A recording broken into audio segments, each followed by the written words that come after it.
In today's video, I'm going to teach you how to change Google Chrome language. By the end, your browser's menus and settings will appear in the language you prefer, and the whole process will only take a minute or two. Start in Chrome, and look to the top right corner of the window for the three vertical dots. That's the More menu.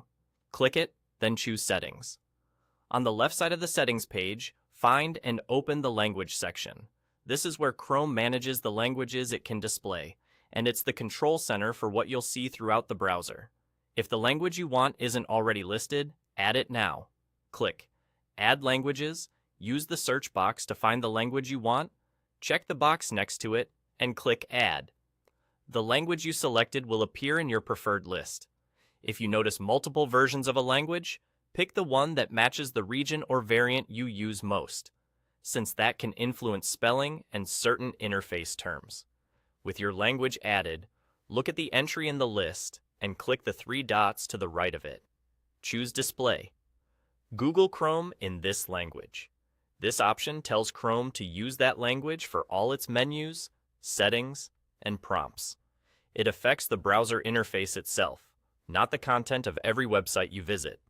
Websites control their own content language, though many will respect your browser preference and adjust automatically when possible. To apply the change, Chrome needs a quick restart. Click the Relaunch button that appears. Chrome will close and reopen, and your open tab should come right back.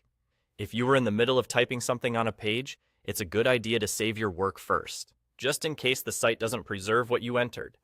After relaunching, you'll immediately see Chrome's interface in your new language, from the settings labels to the main menus. That's all there is to it. You added your language, told Chrome to display the interface in that language, and relaunched to make it stick. Your browser, now in your language. You're all set.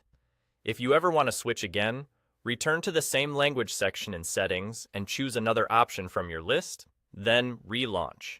It's quick, reversible, and helps make your browsing more comfortable and efficient. Thanks for watching, and enjoy using Chrome in the language that feels right for you.